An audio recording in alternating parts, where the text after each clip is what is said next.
ulama, jangan sedikit-sedikit bid'ah, sedikit-sedikit kafir, sedikit-sedikit musyrik. Maka kita harus teliti mana yang benar-benar bid'ah, mana yang itu ada dalilnya, ibadah yang bersifat ghairu mahdhuh, tapi karena salah paham tentang bid'ah akhirnya divonis sebagai bid'ah.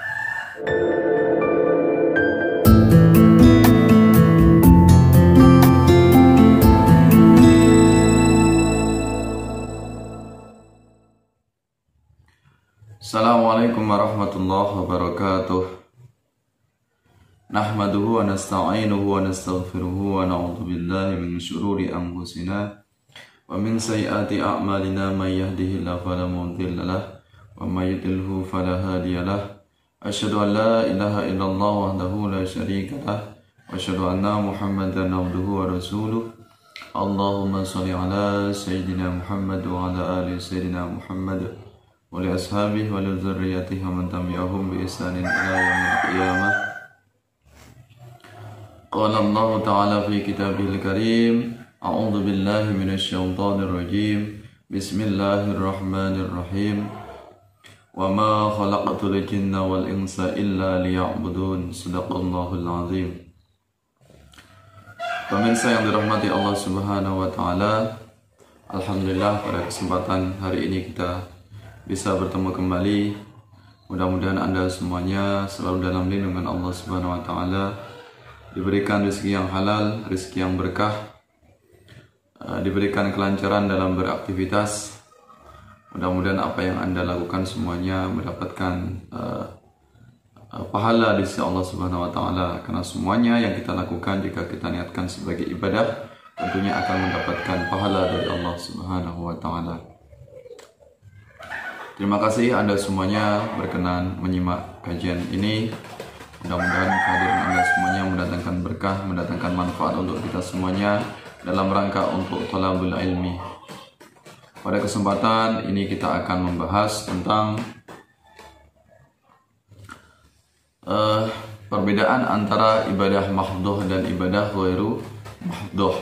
Ya, ini adalah pembahasan yang sangat penting karena tidak pahamnya antara ibadah mahdhuh dan ibadah ghairu mahdhuh, sehingga kerap kali kelompok Salafi Wahabi ini mudah untuk memvonis bid'ah, mudah untuk memvonis sesat, kafir, musyrik, syirik dan sebagainya. Ini efek atau akibat dari kurang memahaminya atau tidak pahamnya tentang ibadah mahdhuh dan ibadah ghairu mahdhuh. Ya. Nah, kita kaji yang pertama adalah ibadah mahdhuh. Apa itu ibadah mahdhuh? Ibadah mahdhuh adalah ibadah yang murni ritual. Ibadah yang itu bersifat wajib, di mana tata cara melaksanakannya, syarat dan rukunnya itu sudah ditentukan oleh Allah Subhanahu wa taala. Ya, jadi ibadah ini bersifat hubungan vertikal, yaitu tegak lurus, hubungan antara hamba kepada Allah. Jadi ibadah ini tidak bisa diganggu gugat, ibadah ini tidak bisa diubah sesuai dengan keinginan manusia. Ya, ibadah ini tentunya sudah diwahyukan oleh Allah di dalam Al-Quran, yang itu terangkum dalam rukun Islam, ya, seperti sholat, puasa, zakat, haji. Nah, ini ibadah-ibadah atau praktek keagamaan yang itu bersifat ritual. Ya, jadi hubungannya adalah vertikal, yaitu tegak lurus. Ya, nah, jadi ibadah yang semacam ini memang perlu dalil atau butuh dalil kita melaksanakannya. Ya, dan sesuai dengan apa yang telah diperintahkan oleh Allah Subhanahu wa taala. Tidak bisa kita ubah, kita kurangi atau kita modifikasi. Nah, inilah yang disebut dengan ibadah mahdhuh, atau nama lainnya adalah ibadah khusus, ya, atau ibadah khas, ibadah yang khusus, persembahan seorang hamba kepada Allah Subhanahu wa taala. Nah, itu ibadah mahdhuh. Kemudian ibadah ghairu mahdhuh, ibadah yang tidak murni atau ibadah yang tidak khusus. Jadi ibadah ini bersifat ammah atau umum. Ya, bukan ibadah khos. Nah, ibadah ghairu mahdhah ini ibadah yang dimensinya bersifat sosial. Ibadah sosial tapi di situ mendapatkan pahala. Kenapa demikian? Bukan ibadah yang wajib tapi tetap mendapatkan pahala. Karena pada dasarnya seluruh aktivitas kita semuanya itu mengandung pahala. Akan diberikan ganjaran oleh Allah Subhanahu wa taala jika memang kita niati sebagai ibadah. Termasuk tidur, kita membaca doa, bangun tidur membaca doa, mau belajar, kita membaca doa, setelah belajar misalnya, ya, menuntut ilmu, mencari nafkah, bersedekah misalnya. Nah, itu semuanya adalah ibadah-ibadah yang bersifat ghairu mahdhah. Jadi bukan ibadah khusus, tapi ibadah bersifat umum. Jadi hubungannya ini adalah horizontal, yaitu mendatar. Berarti hubungannya adalah antar manusia dengan satu dengan yang lainnya, gotong royong misalnya, pinjam meminjam misalnya. Orang yang meminjami tentu akan mendapatkan pahala karena semuanya itu juga dinilai sebagai ibadah. Nah, itu jadi antara ibadah mahdhah dan ibadah ghairu mahdhah, luas yang mana, banyak yang mana, tentu adalah ibadah ghairu mahdhah.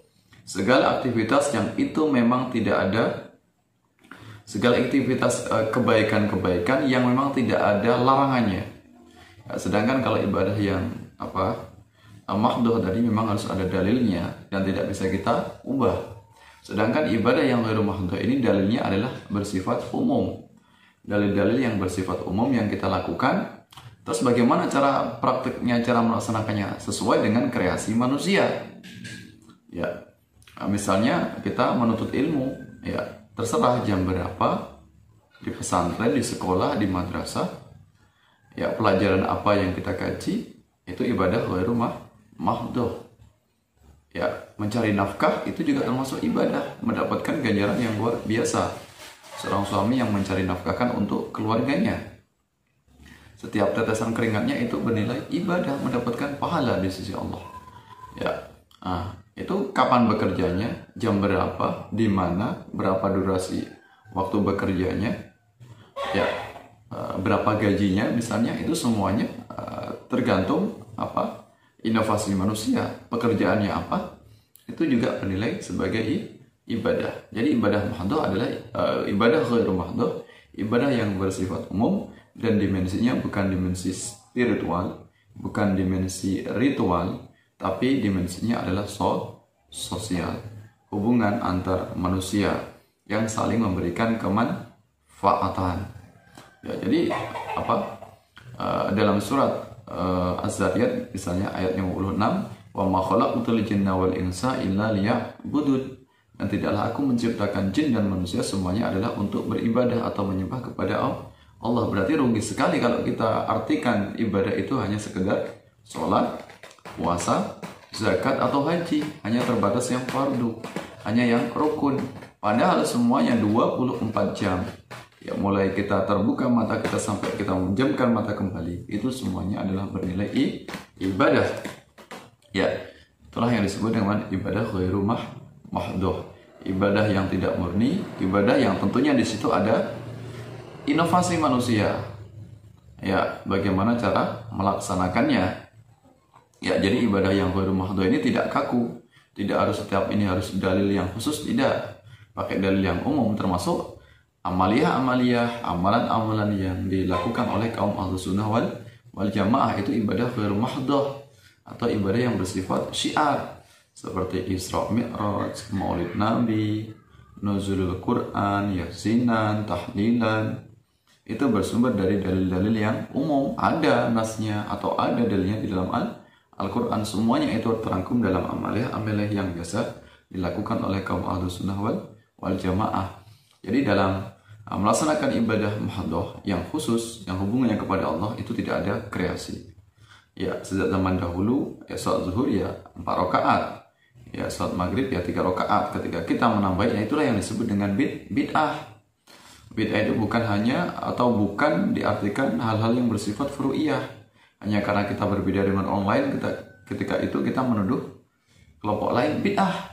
Hanya pandangan kita yang satu saja, sumber dalil kita satu, hanya kullu bid'atin dolalah, atau kita satu imam kita atau panutan kita atau ulama kita yang kita rujuk, kemudian ada ulama yang lain memiliki pendapat, langsung kita vonis bid'ah. Nah, bukan yang semacam itu konsep bid'ah. Konsep bid'ah ini adalah yang bersifat pokok yang kita kurangi atau kita tambahi, atau ibadah yang bersifat mahduh tadi. Nah, itu yang diartikan sebagai bid'ah. Kemudian ada orang yang biasanya ada dalil dari Nabi misalnya mengatakan ada hadis Nabi, ada Rasulullah tidak pernah kunut misalnya. Tiba-tiba kemudian ada ulama lain yang Rasulullah itu mengatakan Rasulullah senantiasa kunut, kemudian yang berkunut dituduh bid'ah. Nah, ini konsep bid'ah yang sesat, konsep bid'ah yang salah dalam menerapkannya. Ya, kita harus menerima segala hal yang bersifat khilafiyah atau furu'iyah, perbedaan-perbedaan di antara kalangan ulama. Jangan sedikit-sedikit bid'ah, sedikit-sedikit kafir, sedikit-sedikit musyrik. Maka kita harus teliti mana yang benar-benar bid'ah, mana yang itu ada dalilnya, ibadah yang bersifat ghairu mahdoh, tapi karena salah paham tentang bid'ah akhirnya divonis sebagai bid'ah. Nah, ini yang sudah melenceng jauh, ya, hanya gara-gara tidak memahami tentang ibadah ghairu mahdoh dan ibadah mahdoh, hanya gara-gara tidak paham tentang konsep bid'ah. Setiap perbedaan pendapat dikatakan yang berbeda dikatakan bid'ah. Ya, itu. Nah, ini yang kacau, yang rancu, kesalahan memahami konsep bid'ah. Ya, untuk itu ya hendaknya kita untuk menambah wawasan, menambah ilmu, ya, harus lebih banyak untuk belajar, ya, sehingga tidak serampangan bibirnya, lisannya untuk mengecap yang buruk kepada umat Islam yang hanya karena perbedaan pendapat, hanya perbedaan imam madhab, hanya perbedaan rujukan ulamanya. Nah, ini menandakan orang yang baru belajar agama, orang yang hanya satu referensi saja, berbeda dengan orang yang sudah banyak referensi, yang memiliki pandangan-pandangan yang tentunya sangat luas. Oh, tahu menurut ulama ini misalnya dilarang, sedangkan menurut ulama yang satunya lagi diperbolehkan. Menurut ulama ini hukumnya mubah, menurut ulama yang ini hukumnya sunnah, menurut ulama ini hukumnya makruh. Nah, luar biasa jika orang yang memiliki pemahaman yang semacam itu. Tentu dia akan lebih berhati-hati, lebih waspada, lebih bisa menjaga lisannya agar tidak serampangan dalam mengeluarkan kata bid'ah. Nah, itu. Maka penting sekali memahami tentang ibadah mahdoh dan ibadah ghairu mahdoh. Nah, sekarang ini banyak sekali orang-orang, para pemuda yang hanya sekedar ghirah atau semangat beribadah tinggi, nafsu beragamanya tinggi, tapi tidak diimbangi dengan pemahaman yang banyak, pemahaman yang cukup, pemahaman yang pas-pasan saja, modal satu hadis untuk menyerang puluhan hadis. Nah, ini kacau balau ini. Ya, sama seperti anak kecil ketika dia tahu satu mainan, ya dia pasti akan membanggakan satu mainannya itu, padahal nggak tahu kalau ternyata kawannya lebih punya banyak mainan lagi. Ya, nah itu baru dia kaget, ternyata kawan saya lebih banyak mainannya, ternyata saudara saya muslim saya lebih banyak referensinya, ternyata pandangan ulama berbeda-beda, ternyata pandangan ulama ini bermacam-macam. Berarti selama ini yang saya rujuk ini hanya satu saja dari sekian banyak ulama yang berbeda itu tadi. Baru dia sadar. Nah, banyak sekali yang itu tadi sekedar modal terjemahan atau modal nafsu beragama yang begitu tinggi, ya, libido dalam beragamanya tinggi, tapi kemudian dia letoy dalam memahami agama. Ya, minim literasi agama, minim referensi. Ya, sedikit-sedikit kembali kepada Quran dan Sunnah, sedikit-sedikit kembali kepada Al-Quran dan Sunnah, padahal dia tidak pernah bertemu dengan Rasulullah, padahal dia tidak tahu tafsirnya, padahal tidak memahami tentang asbabun nuzulnya, padahal tidak memahami tentang sabab-musabab ayat itu turun, ya, padahal tidak tahu konteks ayat itu ditujukan kepada siapa. Akhirnya yang batil, yang sesat, yang sudah parah itu ayat-ayat yang ditujukan kepada kaum musyrikin atau orang kafir, akhirnya karena perbedaan pendapat akhirnya diserampangan ditujukan kepada orang muslim juga. Orang muslim juga divonis kafir hanya karena menemukan ayat tentang orang kafir. Ini betapa parahnya. Ya. Nah, itu hendaknya kita semuanya memahami tentang itu tadi, tentang ibadah mahdhoh dan ghairu mahdhoh. Jadi ibadah mahdhoh jangan kita berinovasi, jangan kita tambahi, jangan kita rubah rukunnya, syarat-syarat sahnya, jangan kita ubah bagaimana cara melaksanakannya. Kita harus merujuk sebagaimana apa yang ditujukan atau dicontohkan teladan kita, yaitu Nabi Agung Muhammad SAW. Sedangkan ibadah yang ghairu mahdhoh itu tergantung situasi, kondisi, bersifat lentur, ya, bersifat kondisional, bagaimana kita dalam mempraktekannya. Karena semuanya itu aktivitas yang kita lakukan semuanya akan bernilai ibadah. Mudah-mudahan bermanfaat untuk kita semuanya. Ya, hendaknya kita untuk menambah literasi. Ya. Dan apa yang saya sampaikan memberikan kemanfaatan. Tentunya kita sama-sama untuk belajar dan belajar. Jangan pernah berhenti orang kita untuk belajar. Di saat dia merasa pintar, di saat dia berhenti untuk belajar, maka sebenarnya dia adalah bodoh. Mohon maaf atas segala kekhilafan, segala kesalahan. Sampai bertemu dalam kesempatan yang lain. Mudah-mudahan Allah mempertemukan kita semuanya dalam keadaan sehat walafiat, dalam keadaan iman dan Islam. Ya, ditetapkan kita semuanya senantiasa istiqomah dalam berpegang teguh kepada ajaran Ahlus Sunnah wal Jamaah. Allahumma salli ala sayyidina Muhammadin tibbil qulubi wa dawaiha wa afiyatil abnani wa shifaiha wa nuril absari wa dhiyaiha wa ala alihi wa sahbihi wa sallim. Wallahu muwaffiq ila aqwamit thariq. Wassalamualaikum warahmatullahi wabarakatuh.